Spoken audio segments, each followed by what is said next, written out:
Welcome to this video. Today we are going to be baking one of my favorite cookies in the entire world. It is the Cadbury Caramilk cookie. I mean, everybody knows what Cadbury is. It's chocolate, you know. But Caramilk is this blend. It's like a white caramelized chocolate. It's very good. Very popular in New Zealand and Australia. I'm not sure if you could buy it anywhere else in the world. So if you can't, just use whatever favorite chocolate you have in this recipe. But it has to be real chocolate, not chocolate chips, not baking chocolate. Real block chocolate. It's just better that way. Anyway, before we get started, just make sure to subscribe to my channel and like this video and turn on that bell thing if you want notifications. That would be great. Cool. Well, let's get started for the Cadbury Caramel Cookie Baking Recipe video. Okay, here are the ingredients that you're going to need. You've got your white sugar, your brown sugar, flour, baking powder, salt, some eggs, vanilla, butter, and of course, your Cadbury Caramilk. Okay, first things first, we need to preset the oven and line some baking trays with baking paper. I have already pre-lined some baking trays right here. Wow, how amazing. Okay, I'm going to put the butter into a microwave-safe bowl. And I'm just going to put it in for about 20 to 30 seconds just to make it a little melty. Now, one thing I've learned over making this recipe lots and lots of times is not to use too much butter, because otherwise the cookies spread out really flat and thin in the oven, and that's not what we want. We want a great, thick, chewy, kind of cake-like consistency. That's the aim anyway. Okay, so I have my slightly melted butter. And now I'm going to put in the white sugar and the brown sugar. Both in like this. And then we beat with an electric mixer. One day I'm going to get one of those really nice KitchenAid mixers. And I'm so excited to get one day. And I'm definitely going to get like the honey color or like buttercup color, whatever that like kind of warm golden yellow is, because that's my favorite shade, and I'm just so excited to get it one day. Okay, are you ready to mix? Ready to mix.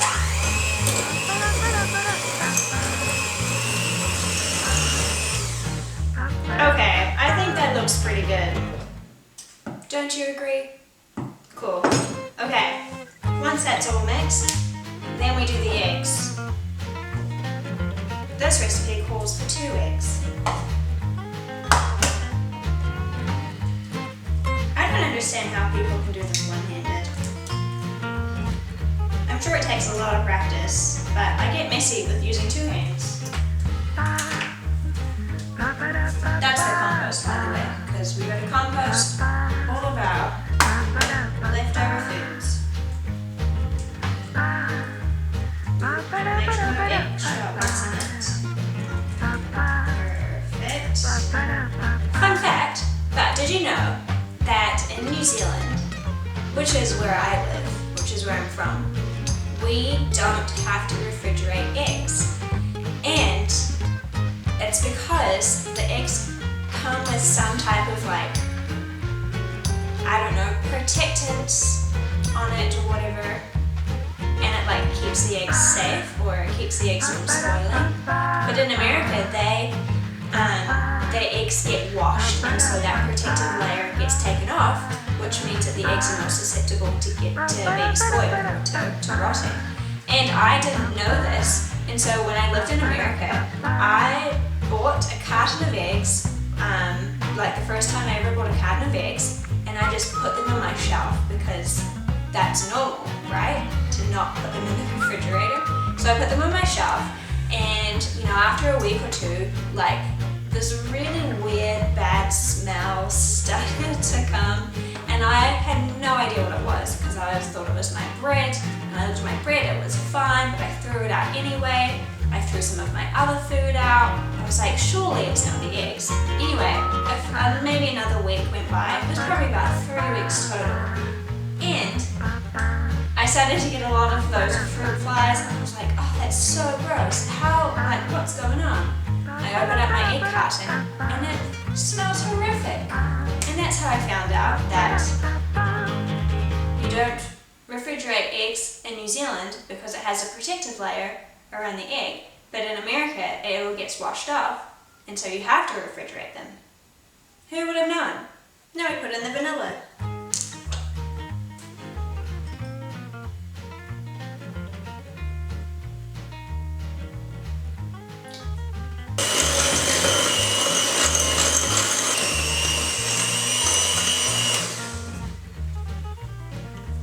I like going until it kind of resembles the consistency of buttercream. Yeah, anyway, that's that. Okay, so we're not going to need this anymore, which means you get to lick it.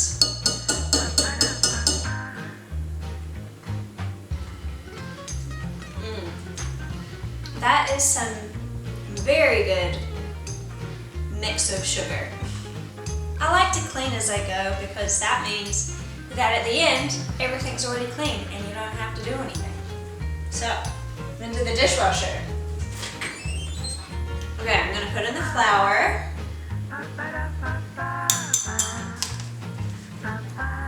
Some baking powder and a little bit of salt.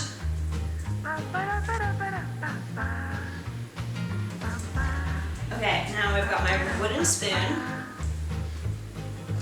and mix this all up. Okay, the batter is all mixed, so now we're going to roughly chop the Cadbury Caramilk. Oh, but doesn't this just look delicious? Like I could just... Okay, so this has all been chopped. And now I'm going to sprinkle it into this bowl. And by sprinkle, I just mean pour it in.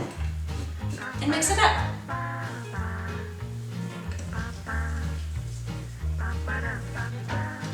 Okay, this is all mixed in. I've got my baking tray. I'm just gonna grab a spoon and do kind of just like a, I don't know, tablespoon kind of dollop. Just put them on the tray. Maybe about 5 centimeters apart.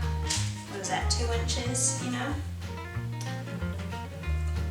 You can usually get about 12 on a tray, so that's pretty good. All right, both of these trays are ready for the oven. In they go.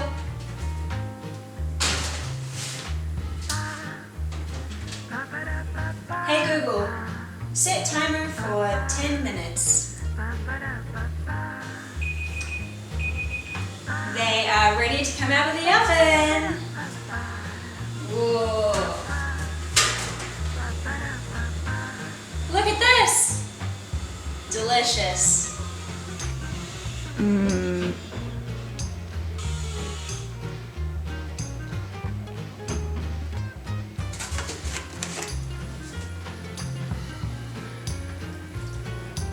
Man, I'm so excited for this.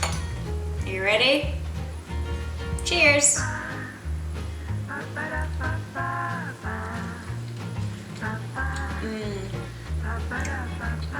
That's one damn good cookie. Hey, thanks for joining me on my Cadbury Caramilk cookie baking journey. It has been a pleasure. Yes, but if you are interested in making that cookie, I have designed a recipe card. It's available for purchase, and I will link it below in the description box. You can purchase it from my website, bellsandwhimsy.com, or from my Etsy page, bellsandwhimsynz. This is what it looks like. It's an 8x10 inch digital download of the cookie recipe that we made today. So you would purchase the file or the JPEG image, and then you would be able to print it yourself. I've designed it as an 8 by 10 inch so that it is easily frameable. You could put it on your wall, make it part of your kitchen decor, or you could print it smaller if you wanted, like a 4 by 6 or 5 by 7. But I would not recommend to do it any bigger just because it'll pixelate the image. And I also have a Patreon account if you're interested in signing up. I've got a couple of different tiers, all have different reward options. But basically, I'm a creator. I love to craft, I love to create. I have my website, bellsandwhimsy.com, is where I sell a lot of my things that I make. But I've also recently ventured into this YouTube side of things too. So you can expect a lot more videos from me, not just baking. There'll be a whole wide range of things to come. But yeah, thank you so much for joining me, and have a wonderful day. Have a blessed day. Have a stupendous day.